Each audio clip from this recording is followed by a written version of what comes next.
When you spend enough years underwater, you learn to respect the ocean. Not because it's vast or cold or dark, but because down there, in the quiet places, you start to realize you're not alone. I served aboard the USS Archimedes in 1984, a Sturgeon-class attack submarine during the late Cold War. Most of what we did was dull, listening, tracking, waiting. But there was one thing about our boat that wasn't in any manual, a rule spoken only once on the first day by our XO. Welcome aboard. Stay sharp, follow orders, and never, ever ask who's in compartment 13. I thought it was a joke. I thought wrong. What I'm about to tell you was classified for 40 years, and it's the reason I never set foot on another submarine again. I reported to the Archimedes in August of '84, Pearl Harbor Naval Base. Hot sun, cool breeze, the kind of day that makes you forget you're about to be sealed in a steel tube with 100 other men. The XO, Lieutenant Commander Reeves, greeted us new guys on the pier. Tall, stern, the kind of officer whose uniform looked like it was afraid to wrinkle. "Listen up," he said. "This boat has procedures you won't find on any other sub. Understand them, and you'll have an uneventful tour. Break them, and you'll be in serious trouble." He went over the basics. No unauthorized movement after 2300. Never open a watertight door without announcing yourself. And if you hear knocking in the hull after 0200, you report it. You don't investigate. I remember glancing at the guy next to me, Seaman Grant, wondering if this was hazing. Then the XO's voice dropped. "And lastly, compartment 13 is off limits, always. You don't speak to the watch posted there, you don't ask who they are or why they're there, you just walk past. Understood?" We nodded, confused. The Archimedes was a Sturgeon class. We didn't have a compartment 13. Compartments ran 1 through 10. Some shafts and equipment spaces, sure, but no 13. Grant whispered, "Is this some kind of superstition crap?" But Reeves kept walking, stone-faced. That was the first moment I felt uneasy. Because submariners joke, they tease, they haze. But Reeves wasn't joking. Our mission was simple. Shadow a Soviet Victor III submarine moving toward the Aleutians. Routine Cold War cat and mouse. Nothing unusual. The first night, I was off watch at 0200, trying to sleep in my rack. The air conditioning hummed, the boat creaked gently, and the smell of machine oil seemed to seep into my bones. I had just drifted off when I heard it.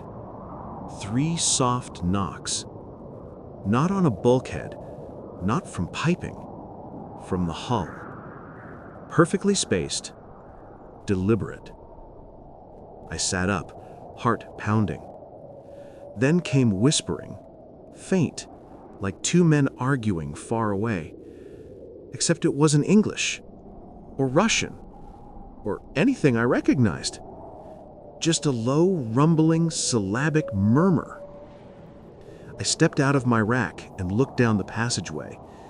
Everything was dark, except for a faint red glow near the aft compartments. Compartment 13, or whatever space they meant by that number, was down there. A crewman stood outside it, full gear, helmet, ballistic vest, rifle slung across his chest. A guard on a submarine. That was unheard of. "Hey," I whispered. "You okay down there?" The guard didn't move, didn't look up, didn't even blink. I took a step toward him. A hand clamped on my shoulder. It was Chief Nolan. Snuck up on me like a ghost. "Don't," he said quietly. "Just go back to your rack." "But you heard knocking. Everyone does their first week. You report it to me, and you go back to sleep." "What about that guard?" "Go to bed, sailor." I stared at him, confused. "Chief, what's in that compartment?" His jaw tensed. "You got two choices, son. You can serve your tour and go home to your family, or you can stick your nose where it doesn't belong. Now get!" I went, but I didn't sleep. Over the next few days, I started noticing things. We did normal operations, sonar tracking, drills, engine tests, but the atmosphere was always tense, like everyone was waiting for something. 3 older crewmen stood out: Chief Nolan, Sonar First Class Holloway, and Engineman Ortiz. They'd all served on the Archimedes for years. One evening, while I was cleaning in the mess, they sat talking in hushed tones. "It's not supposed to be fully active until next month," Holloway said. "It won't matter," Ortiz muttered. "Every time we run deep ops, it wakes up." Wakes up? My spine tingled. I pretended to scrape trays while listening. "What about the new guys?" Ortiz asked. "They're already hearing it."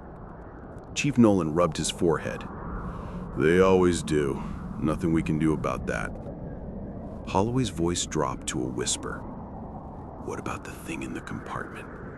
Any change?" Nolan looked sharply at him. "Watch your damn mouth." Then he saw me watching. His eyes turned cold. "Seaman, quit loitering and get these trays stored." I snapped to attention, heart racing. As I carried trays into the galley, I heard Nolan mutter, "Last thing we need is another incident." Another incident? What the hell had happened on this submarine? Day 6 of the patrol, 1900 hours. I was on sonar watch with Holloway, who barely spoke to me except to correct my posture or tell me to stop breathing too loud. We were tracking the Soviet Victor 3, routine. Then something appeared on the waterfall display. A contact, faint, below us, very deep. I leaned closer. Signature didn't match any Soviet, NATO, or civilian sub. No engine rhythm, no propeller cavitation, just a low, pulsing tone. Rum, rum, rum. Holloway stiffened. "Where did that come from?" I whispered. He didn't answer. Instead, he hit the recording button, then the filter, then the depth isolation. The pulsing grew clearer, stronger, almost biological. My skin crawled. "What is that?" I asked. Holloway swallowed. "Don't repeat this," he murmured. "Ever." I nodded. "That's what they're keeping in compartment 13. The room felt suddenly smaller. "What do you mean?" He cut me off sharply. "You ever hear of biologic anomalies detected during deep sound channel tests back in the 60s? I shook my head. "Of course not, because the Navy buried it. But something out there is deeper than any submarine can go, bigger than anything we've mapped, and it makes that sound. Rum, rum, rum. And if you hear it while you're in the hull," he said quietly, "it means it's close." "How close?" Holloway's eyes were haunted. "Too damn close." The contact moved beneath us, slow, deliberate. Then it ascended, toward us, "Oh, hell," Holloway whispered. He hit the general alarm. The boat exploded into motion. Bells, orders, racing footsteps. I felt the deck tilt slightly as the captain ordered a depth change. "Helm, bring us up 10 meters. Make turns for 15 knots." "Sonar, report," the captain barked. Holloway responded, voice taut. "Unknown biologic contact closing fast. Bearing 080, depth unknown." Biologic. On the bridge speakers, the XO's voice cut in. "All hands, brace for possible hull contact." My chest tightened. Hull contact underwater meant death. At 450 feet, pressure is unforgiving. You hit something wrong, your steel tube becomes a crushed can. The sonar pulse grew louder. Whoom, whoom, whoom. The whole sub vibrated. Then, silence. Holloway froze. "It's right beneath us!" The captain shouted. "Planes, hard left rudder, get us clear!" But before the maneuver completed, something touched the hull. A scrape. Long. Metallic. Too slow to be debris. Too deliberate to be anything natural. Every man in sonar held his breath. Then came the knocking. 3 taps. Exactly the same sound I'd heard my first night. Someone or something was knocking on the hull of a U.S. Navy nuclear submarine. The captain's voice trembled, just once. "All stop! Nobody moves!" The boat went silent. The knocking stopped. Then, through the hull, came a single voice. Low, wet, unhuman. A gurgling whisper that slid through the steel like it wasn't there. Holloway whispered, "It's calling." "For us?" "No," he said, eyes darting aft. "For it." "Compartment 13?" He nodded, and the lights flickered. The captain ordered security aft immediately. 4 armed sailors rushed past me toward compartment 13. I followed. Whatever training I'd learned told me, don't run toward unknown danger.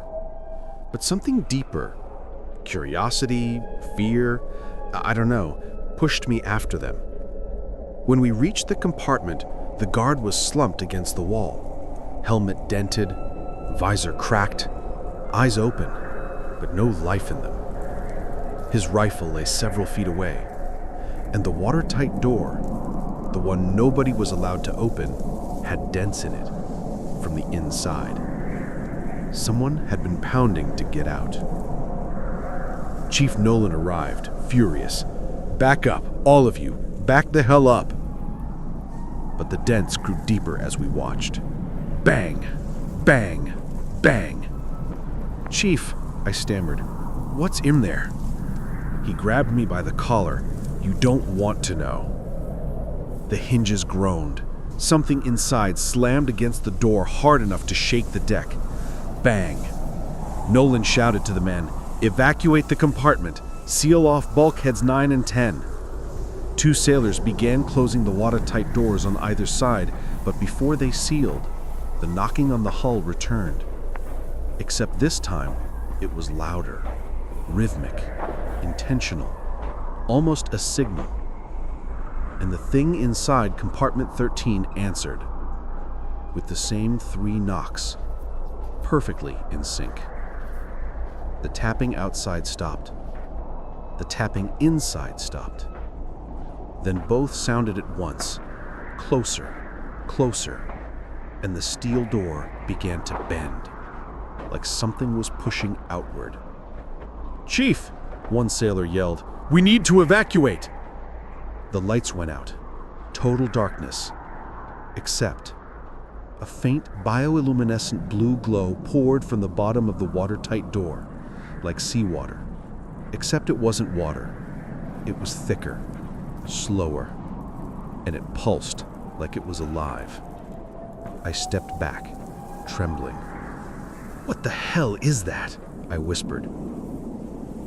Nolan's voice shook.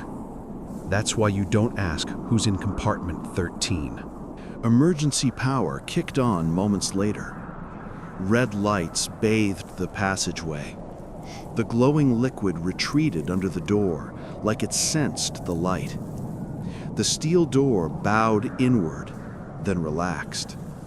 Whatever force had been pushing against it was gone. Or waiting. The captain arrived, white as a sheet. He stared at the door, then at the dead guard, then at the glowing residue seeping along the floor. He whispered, "It's awake!" "Sir," Chief Nolan said urgently, "we need to surface now." "We can't," the captain said. "We're still shadowing the victor." "This isn't a negotiation," Nolan snapped. "If we don't surface, it will break containment." The captain hesitated, then nodded. "All hands, emergency blow. Surface immediately." The boat angled upward sharply. The hull groaned. Men stumbled. Pressure shifted. Behind us, the watertight door rattled, then stopped. Then a whisper. Not through the steel, not through the hull. Inside our heads. "Let me out." The entire corridor froze. Chief Nolan whispered, "Don't respond. Don't even think back at it." My blood ran cold. Because the more I looked at Nolan, the more I realized he wasn't scared for himself. He was scared for us. He murmured, "For our souls." The hull groaned violently as we approached periscope depth. The whisper turned angrier. "Let me out!" But we broke surface. Fresh air flooded the intakes. The deck leveled out, and the whisper stopped. Chief Nolan exhaled. "It hates the surface," he said.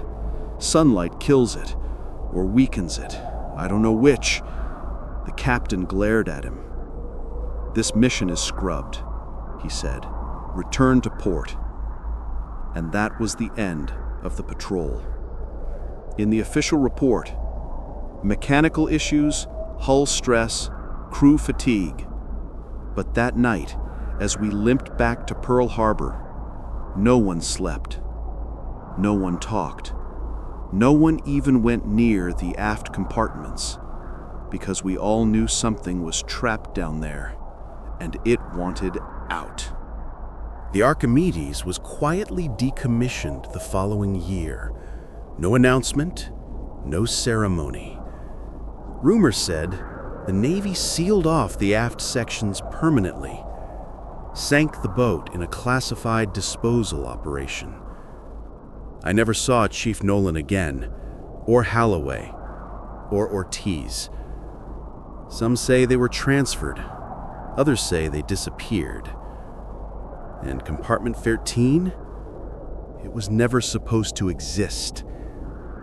But every submarine has spaces unaccounted for on paper, experimental rooms, containment modules, places where the real secrets live. Places where things the ocean has held for 1,000,000 years are kept under lock and key. Sometimes I still hear that knocking in my dreams. 3 taps, slow, deliberate. And I remember Chief Nolan's voice. "If you hear it, whatever you do, don't answer." Because the truth is, the ocean isn't empty. Not by a long shot. And some things deep down there aren't meant to be found.